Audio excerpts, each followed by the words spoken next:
बिस्मिल्लाहिर्रहमानिर्रहीम। अस्सलाम वालेकुम। New ninth chemistry chapter number 11 की आज हम लोग एक्सरसाइज स्टार्ट करने लगे हैं। सबसे पहले एमसीक्यूज करते हैं। पहला एमसीक्यूज हमारे पास है कि which other atom is almost always present along with carbon atom in all organic compound, कि ऑर्गेनिक कंपाउंड में कार्बन के साथ कौन सा दूसरा एटम जो है वो हमेशा मौजूद रहता है। ऑर्गेनिक कंपाउंड हमारे पास क्या होते हैं कि जिसमें हमारे पास जो कार्बन एटम होता है वो ज़्यादातर बॉन्ड बनाता है हाइड्रोजन एटम के साथ। तो इसका जो राइट ऑप्शन है वो है हमारे पास सी, हाइड्रोजन। सेकंड एमसीक्यूज हमारे पास है कि which other metal can be use to reduce alkyl halide, कि इनमें से कौन सा दूसरा मेटल है जो कि हमारे पास अल्काइल हैलाइड को रिड्यूस करने के लिए इस्तेमाल किया जाता है। तो इसका जो राइट ऑप्शन है वो है हमारे पास magnesium, B is the right option. Third MCQs हमारे पास है कि if naphtha undergoes a combustion reaction what product do you expect it to form, कि अगर हमारे पास नेफ्था के अंदर कंबस्शन रिएक्शन होता है, जलने का अमल होता है, तो इसमें कौन कौन से प्रोडक्ट हमारे पास बन सकते हैं। नेफ्था हमारे पास असल में क्या होता है, ये हमारे पास होता है मिक्सचर ऑफ हाइड्रोकार्बन्स। तो इसलिए जब इसकी कंप्लीट कंबस्शन होती है तो जो हमारे पास प्रोडक्ट बन सकते हैं वो कौन कौन से हैं, वो हमारे पास हैं carbon dioxide and water, C is the right option. Fourth MCQs हमारे पास है कि why does a mixture of zinc and hydrochloric acid act as a reducing agent, कि हमारे पास जो जिंक और हाइड्रोक्लोरिक एसिड का मिक्सचर है क्यों हमारे पास जो है वो एज अ रिड्यूसिंग एजेंट के तौर पर काम करते हैं। आपको पता है कि जब हमारे पास जिंक और हाइड्रोक्लोरिक एसिड जो है वो आपस में रिएक्ट करते हैं तो उसके नतीजे में हमारे पास क्या बनता है। अब आप देख रहे हैं कि Cl कितने हैं हमारे पास, दो हैं। और जिंक को जब हम लोग क्लोरीन के साथ रिएक्ट करवाते हैं तो ये जिंक क्लोराइड बनता है ZnCl2, क्योंकि Cl 2 मरतबा है। अब आप देख रहे हैं कि 2 हाइड्रोजन के एटम बच गए हैं, तो उसको हम लोग नेसेंट हाइड्रोजन भी कहते हैं और एटॉमिक हाइड्रोजन भी कहते हैं। तो इसका जो राइट ऑप्शन है वो हमारे पास क्या आया है, because atomic hydrogen is produce with zinc HCl which act as a reducing agent. अभी मैंने आपको रिएक्शन दिखाया है ना जिंक और हाइड्रोक्लोरिक एसिड का, तो उसमें हमारे पास क्या आया था, एटॉमिक हाइड्रोजन आई थी, जिसको हम लोग नेसेंट हाइड्रोजन भी कहते हैं। तो इसका जो राइट ऑप्शन है वो है हमारे पास बी। नेक्स्ट हमारे पास है फिफ्थ एमसीक्यूज हमारे पास है कि which alkane will evolve the most amount of heat when it burned with oxygen, कि इनमें से कौन सा अल्केन जो है कि जब वो ऑक्सीजन के साथ जलता है तो ज़्यादा अमाउंट में हीट खारिज करता है। तो आपको पता है कि जिसमें कार्बन की तादाद जितनी ज़्यादा होगी वो जब ऑक्सीजन के साथ रिएक्ट करेगा तो वो उतनी ही ज़्यादा अमाउंट में हीट खारिज करेगा। तो आपको पता है हमारे पास इथेन में 2 कार्बन होते हैं, प्रोपेन में 3 कार्बन होते हैं, ब्यूटेन और आइसोब्यूटेन दोनों में हमारे पास 4 होते हैं। तो इसका मतलब है कि सी और डी में से ही कोई राइट ऑप्शन है। तो जो आइसोब्यूटेन होते हैं इसकी एफिशिएंसी ज़्यादा होती है एन ब्यूटेन की निस्बत, तो इसलिए हमारे पास D is the right option. Next छठा एमसीक्यू हमारे पास है कि which reaction is not given by alkanes, कि इनमें से कौन सा रिएक्शन जो है वो अल्केन्स में नहीं होता। तो वो हमारे पास है एडिशन। अल्केन्स क्योंकि एक सैचुरेटेड हाइड्रोकार्बन है और इसके अंदर सिंगल बॉन्ड होता है। एडिशन जो है ये हमारे पास अनसैचुरेटेड की प्रॉपर्टी है, यानी हमारे पास ये अल्कीन और अल्काइन की प्रॉपर्टी है। तो C is the right option. सातवां एमसीक्यू हमारे पास है कि which hydrocarbon is responsible for explosion in coal mines, कि इनमें से कौन सा हाइड्रोकार्बन जो है वो हमारे पास कोल माइन में एज ए एक्सप्लोजन का जिम्मेदार होता है, यानी धमाके का बायस बनता है। जो मीथेन होता है वो हाईली फ्लेमेबल होता है। तो C is the right option. आठवां एमसीक्यू हमारे पास है कि which product will be formed when ethyl bromide is treated with zinc and HCl, जब जिंक और HCl के साथ इथाइल ब्रोमाइड को रिएक्ट किया जाता है तो कौन सा इनमें से प्रोडक्ट बनता है। तो इसका जो राइट ऑप्शन है वो है हमारे पास बी, यानी इथेन। नाइन्थ एमसीक्यूज है कि which of the following is not a process of halogenation of alkanes, कि इनमें से कौन सा मेथड है या प्रोसेस है जो कि अल्केन्स की हैलोजनेशन में नहीं आता। तो उसका जो राइट ऑप्शन है वो है हमारे पास क्रैकिंग। हैलोजन आपको पता है कि ये हमारे पास 7वें ग्रुप से ताल्लुक़ रखते हैं, क्लोरीन, ब्रोमीन, आयोडीन, ये सारे ही हमारे पास हैलोजन है, तो ये तीनों नहीं हो सकते। इसका मतलब है कि जो राइट ऑप्शन है वो है हमारे पास ए, क्रैकिंग। क्रैकिंग एक ऐसा प्रोसेस होता है जो कि हमारे पास बड़े बड़े मालिक्यूल्स को छोटे छोटे मालिक्यूल्स में तकसीम करता है। 10th MCQs हमारे पास है कि how many moles of oxygen will be required to complete burn propane. Propane को मुकम्मल तौर पर जलाने के लिए कितने ऑक्सीजन की मोल की ज़रूरत होगी। स्टूडेंट ये देखें, ये हमारे पास प्रोपेन है C3H8 और साथ में हम 5 मोल ले लेते हैं ऑक्सीजन के और रिएक्ट करवाते हैं इनको आपस में। अब आप देख रहे हैं कि यहाँ से हम 3 C ले लेते हैं, 3 कार्बन ले लेते हैं। अब आप देख रहे हैं कि यहाँ पर कितने ऑक्सीजन है, 10 है, 5 2s are 10 ऑक्सीजन है। यहाँ से हम लोग 6 ऑक्सीजन ले लेते हैं। अब इन 6 ऑक्सीजन को हम लोग 3O2 की फॉर्म में बैलेंस करते हैं। अब आप देख रहे हैं कि ये दोनों बैलेंस हैं, तो ये क्या बन जाएंगे, 3 mole of carbon dioxide plus. अब आप देख रहे हैं कि हमारे पास 10 में से 6 ऑक्सीजन तो चले गए हैं, तो बाकी हमारे पास कितने ऑक्सीजन बच गए हैं, 4 ऑक्सीजन है। जबकि हमारे पास हाइड्रोजन कितने बचे हैं, 8, यानी हमारे पास 8 हाइड्रोजन बचे हैं। अब आप देख रहे हैं इन दोनों को बैलेंस करना है, तो हम लोग इस 8H को 4H2 लिख देंगे। अब ये दोनों बैलेंस हो गए तो ये बन जाएगा 4H2O। यानी अगर हम लोग 5 मोल्स ऑक्सीजन के लेंगे तो हमारे पास कंप्लीट कंबस्टन हो जाएगी प्रोपेन की। तो इसका जो राइट ऑप्शन है वो हमारे पास क्या है, B is the right option. Student आगे बढ़ने से पहले प्लीज़ चैनल को सब्सक्राइब कर लें। थैंक्स। नेक्स्ट आगे हम लोग एक्सरसाइज का क्वेश्चन नंबर 2 स्टार्ट करने लगे हैं, जो कि हमारे पास शॉर्ट क्वेश्चन है।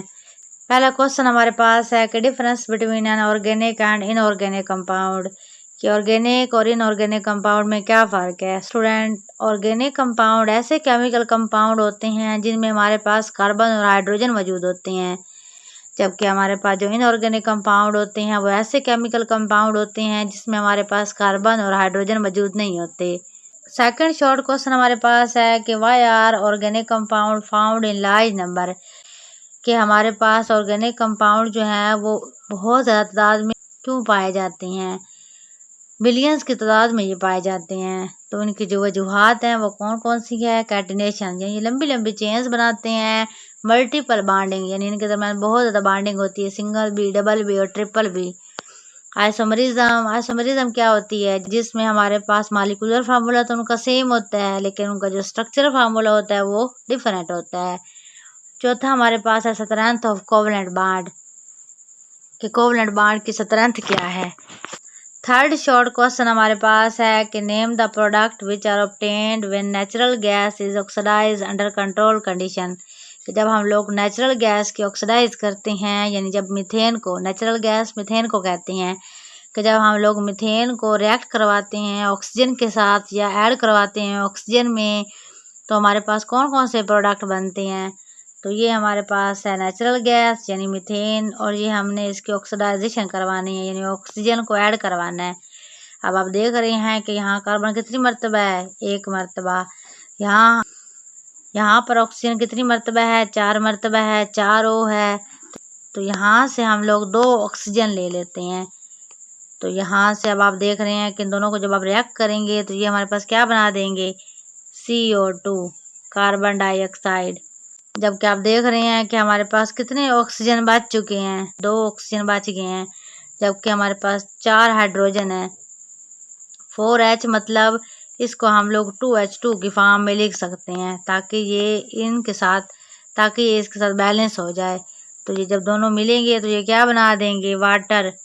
तो ये क्या बना देंगे, वाटर के 2 मॉलिक्यूल यानी 2H2O, और साथ में ये बहुत ज़्यादा अमाउंट में हीट भी खारिज करेंगे। क्योंकि हमारे पास हीट खारिज हो रही है तो इस किस्म के रिएक्शन को हम लोग एक्सोथर्मिक रिएक्शन कहते हैं, और जो इससे हीट खारिज होती है फिर उसको मुख्तलिफ मकासद में इस्तेमाल किया जाता है। फोर्थ शॉर्ट क्वेश्चन हमारे पास है कि how naphtha fraction is decompose to give lower hydrocarbon, कि कैसे हमारे पास जो नेफ्था है वो डिकम्पोज होकर, ब्रेक होकर लोअर हाइड्रोकार्बन में कन्वर्ट होता है। पीछे भी मैंने आपको बताया है कि नेफ्था हमारे पास होता है mixture of hydrocarbon. Naphtha consists of mixture of liquid hydrocarbon. It is then heated around 500 degree centigrade in the presence of catalyst called zeolite. इसको हम लोग 500 डिग्री सेंटीग्रेड पर हीट करवाते हैं और एक कैटलिस्ट की मौजूदगी में, जिसका नाम है जियोलाइट। आपको पता है कि कैटलिस्ट हम लोग किसी भी रिएक्शन को तेज करने के लिए इस्तेमाल करते हैं टू गिव हाइड्रोकार्बन्स विच है 5 to 10 कार्बन एटम। तो ये जो हमें हाइड्रोकार्बन्स देता है उसमें तकरीबन 5 से लेकर 10 तक कार्बन एटम होते हैं। पांचवा शॉर्ट क्वेश्चन हमारे पास है कि write down the molecular formula, structural formula and condense structural formula for isobutane. जो हमारे पास आइसोब्यूटेन है इसका जो मॉलिक्यूलर फार्मूला है वो हमारे पास है C4H10। अब हम लोग इसका स्ट्रक्चरल फार्मूला ड्रा करते हैं। अब आपको पता है कि हमारे पास ये कितने कार्बन है, 4 हैं। तो ये इस तरीके से लगाएंगे, 3 कार्बन यहाँ लगाएंगे और 1 कार्बन यहाँ लगाएंगे, क्योंकि ये आइसो है ना, आइसोब्यूटेन की बात होगी तो इसका मतलब है कि कोई एक कार्बन जो है वो उसकी ब्रांच के अंदर जुड़ा हुआ है। अब आप यहाँ पर हाइड्रोजन जोड़ दें, यहाँ देखें यहाँ भी हाइड्रोजन आएगा, यहाँ पर भी हाइड्रोजन, यहाँ पर भी हाइड्रोजन, इसी तरीके से यहाँ पर भी हाइड्रोजन, यहाँ पर भी हाइड्रोजन आएगा और यहाँ पर भी हाइड्रोजन लग जाएगा। इस तरह इस कार्बन के साथ भी हाइड्रोजन आएगा, इस कार्बन के साथ भी और इसके साथ भी हमारे पास। इस तरीके से ये सारे हाइड्रोजन हम लोग अटैच करवा देंगे।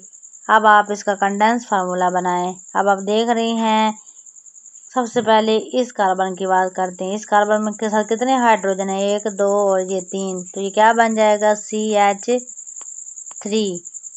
अब हम लोग इस कार्बन की बात कर लेते हैं। इस कार्बन के साथ कितने हाइड्रोजन अटैच हैं, 1 ही है, तो ये बन जाएगा CH।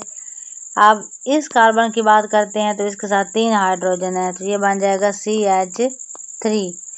जबकि ये जो कार्बन है इसके साथ भी कितने हाइड्रोजन है, 3 है, तो ये हमारे पास क्या है, कंडेंस फार्मूला। सिंपल, ये हमारे पास पहला मॉलिक्यूलर फार्मूला है। फिर आप इसका स्ट्रक्चर फार्मूला बनाएं और फिर हर कार्बन के साथ जितने भी हाइड्रोजन आ रहे हैं उनको इकट्ठा कर दें, कंडेंस कर दें, तो ये हमारे पास कंडेंस फार्मूला बन जाएगा। 6 शॉर्ट क्वेश्चन हमारे पास है कि how are organic compound useful for us. Organic compounds are useful as like life molecule, protein, enzyme, lipids, carbohydrates, and vitamins. Moreover, food, medicine, fuels, clothing, textiles, and polymer, etc. All these are organic compounds which are essential for life of living being. ये तमाम चीज़ें जो हैं ये हमारे पास असल में organic compounds हैं, इंसानी ज़िंदगी के लिए ये बहुत ज़्यादा ज़रूरी भी हैं। 7वां शॉर्ट क्वेश्चन हमारे पास है कि write down the name of 5 such organic compound which exist naturally. 5 organic compound के नाम बताएं जो कि हमारे पास कुदरती तौर पर एग्जिस्ट करते हों। तो वो हमारे पास कौन कौन से हैं, carbohydrate, protein, lipids, nucleic acid, vitamins, morphine, chlorophyll, carotene, etcetera. 8वां शॉर्ट क्वेश्चन हमारे पास है कि give IUPAC name to the following compound. ये हमारे पास कंपाउंड दिया हुआ है, इसको हमने आयोपिक नाम देना है। सबसे पहले यहाँ देखें, स्ट्रेट चेन में हमारे पास कितने कार्बन है, 4 हैं, तो इसका मतलब है कि इसका नाम क्या है, ब्यूटेन है। सिंपल, अब आपने क्या करना है, इसको नंबरिंग देनी है 1 2 3 और 4। अब आप देख रहे हैं कि किस ब्रांच के साथ हमारे पास मिथाइल लगा हुआ है, 2 है, तो यहाँ पर पहले 2 मिथाइल लिखेंगे और फिर जो स्ट्रेट चेन में नाम इसका आता है ब्यूटेन वो लिख देंगे। तो इसका जो आयोपिक नेम है वो हमारे पास क्या बनेगा, 2 methyl butane. 9th short question हमारे पास है कि how do the melting and boiling point of alkanes change when we move from lower member to higher member. कि अगर हम लोग लोअर मेंबर से हायर मेंबर की तरफ जाते हैं तो अल्केन्स की जो मेल्टिंग और बॉइलिंग पॉइंट हैं वो हमारे पास चेंज क्यों होते हैं, तब्दील क्यों होते हैं। The melting and boiling points of alkanes increase as we move from lower to higher members because of increase of attractive forces between the molecules of alkane due to increase of molecular mass. Student, जैसे जैसे lower से higher member की तरफ जाते हैं तो जाहिर बात है कार्बन की तादाद जो है वो बढ़ती जाती है, यानी उनका जो मॉलिक्यूलर मास है यानी जो वेट है वो बढ़ता जाता है, जिसकी वजह से अट्रैक्टिव फोर्स हमारे पास क्या हो जाती हैं, इंक्रीज हो जाती हैं। तो इसलिए इनके मेल्टिंग और बॉइलिंग पॉइंट भी क्या होते जाते हैं, बढ़ते जाते हैं। 10 their physical properties also change, और इसके नतीजे में इनकी तबई खसूसियात भी चेंज होती हैं। फॉर एग्जांपल C1 से C4 of alkane exist in gas. 1 carbon से लेकर C4 कार्बन तक जितने भी एलिमेंट होंगे वो हमारे पास गैस की फॉर्म में एग्जिस्ट करेंगे, यानी इनका मेल्टिंग और बॉइलिंग पॉइंट ज़रा कम होगा।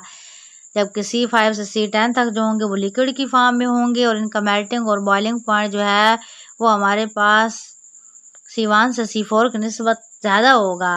एंड हायर इज सॉलिड, जबकि जो सॉलिड वाले होंगे जिनकी तादाद 10 कार्बन से ज़्यादा वाले जो हमारे पास होंगे वो हमारे पास सॉलिड कहलाएंगे। और ज़ाहिर बात है सॉलिड को तोड़ना और ज़्यादा मुश्किल होता है, तो इनके मेल्टिंग और बॉइलिंग पॉइंट मज़ीद बढ़ जाएंगे। स्टूडेंट, मुझे उम्मीद है आपको ये वीडियो पसंद आई होगी। प्लीज़ लाइक करें, शेयर करें, सब्सक्राइब करें। थैंक्स।